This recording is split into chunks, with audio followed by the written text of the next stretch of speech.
I have here a printout of an email I received from Wells Fargo. Now, this actually isn't a real email from Wells Fargo.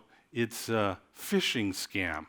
And if I were to click on this email, it would take me to a bank account in Nigeria where I would lose all my money. I myself almost fell for this until I realized I don't have a Wells Fargo account. Today, we are going to be ripping up these scams. We're going to be ripping them up into a million pieces. We're going to be saying no to being tricked because we are too smart for this to happen to us. That's right. And instead, today, I will teach you something really incredible. I'm going to teach you how to keep your money and your self-esteem completely intact and whole. Watch.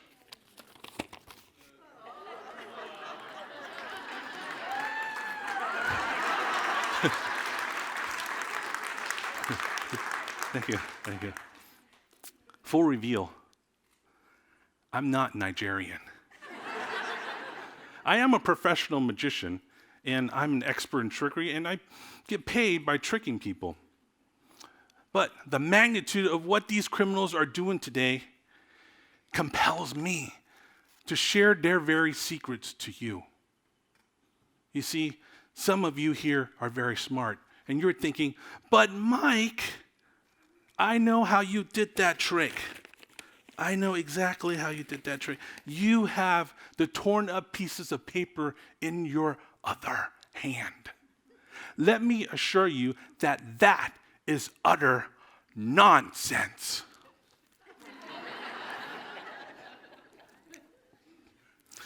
This is really embarrassing. Well, it didn't happen in practice yesterday. And just when you think you're out of the woods, just when you think that you got me, I got you. Thank you. Now, scammers use the same 3 techniques that magicians use in order to trick us. They are illusion, misdirection, and mind forcing. In the trick I just did, the illusion was ripping up pieces of paper. The misdirection was getting you to look at where I wanted you to look. And the mind force was getting you to think, you got me. In the email you see, the misdirection is, hey, look at me. Your account is overdrawn. Click here. Quick, hurry up. Click here. And then when you click there, you're mind forced into a fearful state. And it only happens because of the illusion that it is from your bank. Now, speaking of illusion, allow me to demonstrate. I have here in my fist, and I have here in my other hand an ordinary red handkerchief, and I will now stuff it into my fist just like this. And then watch. The red handkerchief is now gone, and it has turned into an egg. Thank you. But this is an illusion. You see, this is not a real egg. This is an illusion of a real egg. This is actually a wooden egg from wooden chicken. So, what we're going to do is we're going to do this trick one more time. And this time, since you know what to look for, I want you to see if you can catch me. Sounds good? All right, here we go. We have here a fist, and we have here an ordinary red handkerchief. I'm going to stuff this into my fist just like this, and then surely you will see something quite incredible in a second here. I'm going to reach into my pocket for some woofle dust.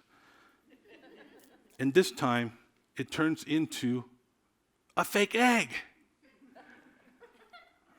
Well, we have to prove that it's fake.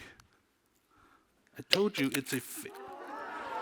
Oh my gosh! How'd that happen? I tricked myself. I hate it when that happens. Oh. Oh. Anyways. Thank you. Thank you. I've never gotten so much applause for spilling an egg. Now, this technique was used to trick over 4,800 investors $65 billion. The name of the mastermind, Bernie Sanders. Now, Bernie, he was a... Madoff, sorry. Bernie... Dang it. Sorry.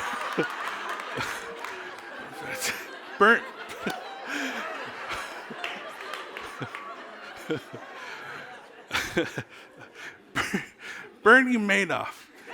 All right. He was a NASDAQ chairman, and he was a very generous philanthropist, and he was also a very well-known figure in the financial world. And if you were to invest your money with anyone, it would be with him. So what Bernie did was he made promises. He said, hey, I'll tell you what, if you give me your hard-earned money, I'm going to turn them into millions. But what he actually did was, okay, this is not a big lighter. So what he actually did was he took their money and completely made it disappear, just like this.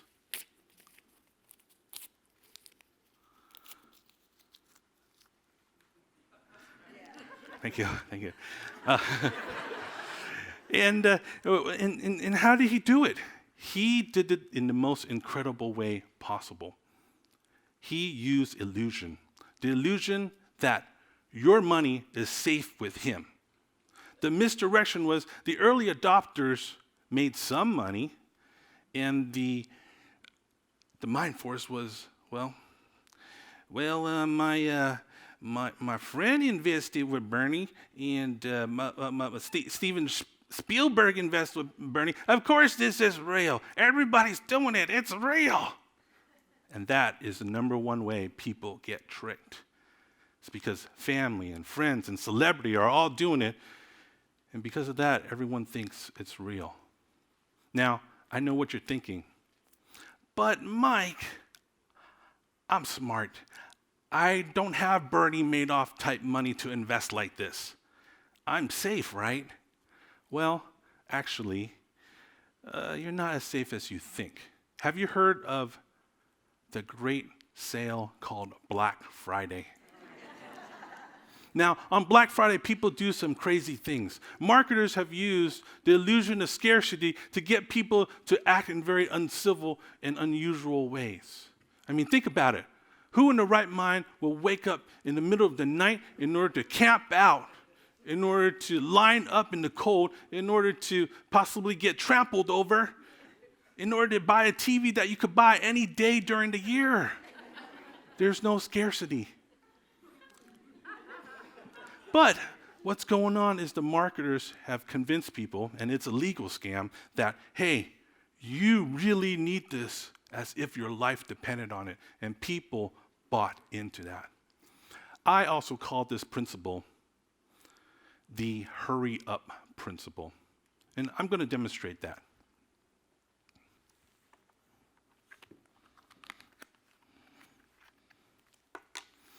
I have here a deck of cards. I'm going to have, how about this lady in the red hair? You stay right there. I know you want to get up on stage. I'd like you to go ahead and say stop, all right? And I will stop immediately once you say stop, all right? Nice and loud so everybody can hear. Ready? Okay? And say stop. Hurry up. Stop. Right there. Right there. All right. Let's take a look. Now, I'm hoping that you pick the card, let's say the 3 of hearts. Let's see, shall we? You know, Some people, they mess up, but not today. Thank you. I know what you're thinking. But Mike, I know how you did that trick. You see, all your cards are the same. And you know what? You got me this time. This time you really got me because they are all the same. They're completely blanks. All of them.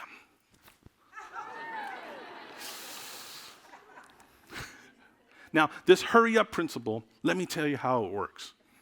You see, when I said hurry up, this kind young lady who's probably not interested in sabotaging me will stop once I say hurry up. Because when I say hurry up, I'm pushing anxiety towards her. And when I'm pushing anxiety towards her, her emotional brain kicks in and she kind of follows instructions. And that's how marketers use these hurry up words. Let me show you a few of them. You've seen words like this: hurry up, buy this now, hurry up, it's a one-time deal. Hurry up, it's a very limited supply. Hurry up, hurry up, hurry up, hurry up, date me. Hurry up, marry me.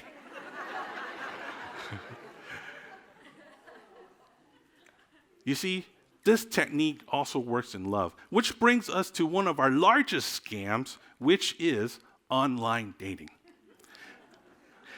Have you ever seen a photo of somebody that looks way more attractive than they really are?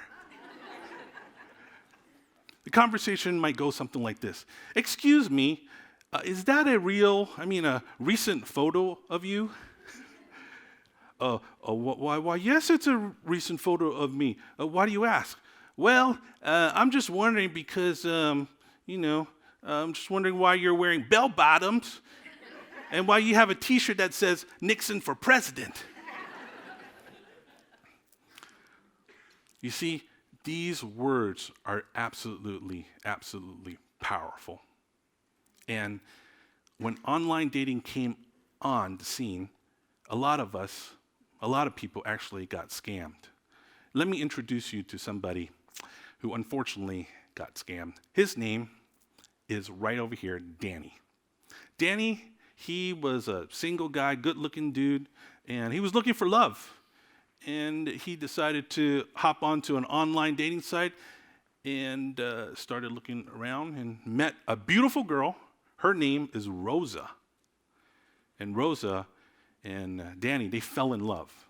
And Danny would love to see Rosa. So every time Danny reached out to her and said, hey, let's meet up, Rosa would come up with an excuse like, sorry, something came up. Or, sorry, I have an emergency. Or, sorry, I have to wash my hair. This went on for a period of 2 years, even though they both lived in Orlando. And finally, when Danny met Rosa, this was how Rosa really looked. His name is Jose. You see, what happened was Danny's queen turned out to be a king.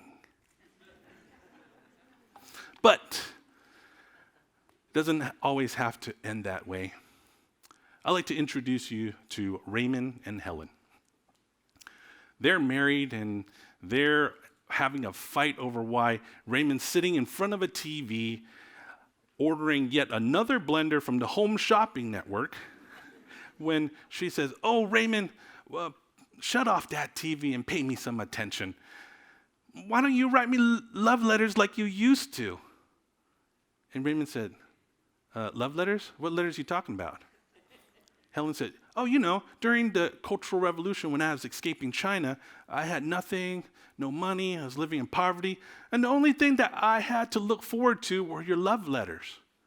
Raymond said, but I didn't write any love letters. And Helen said, but that's why I married you. If you didn't write those letters, who did? it turns out that Raymond's dad was shown a photo of Helen and thought, this is the right woman for my son. But I have a problem here. You see, Raymond is a knucklehead. He's not exactly Romeo, and I know he's going to botch this. I need to come up with an idea. An idea he did come up with.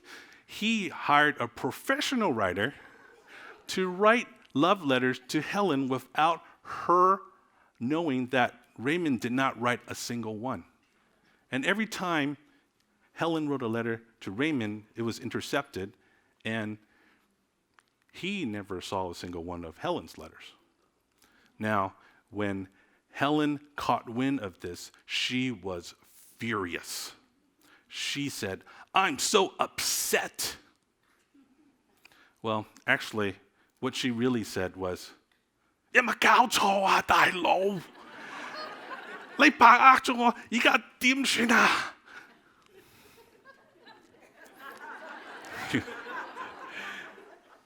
And then Helen looked at her family, she looked at her career at the hospital, she looked at her family, and she looked at everything she had, including all the blenders she had, and thought, maybe this trick wasn't so bad after all. Here's a picture of Raymond and Helen happily married with their son. Now, the reason why I know this story so well is because the boy you see in the photo, that's me.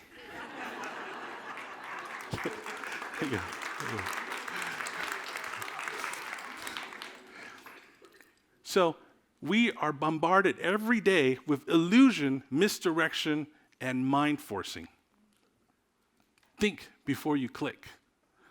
Don't be emotional when you buy. And know that it's okay to lose out on a deal. And though you may not know if what someone is selling you is real or not, sometimes you just have to take a chance. You never know.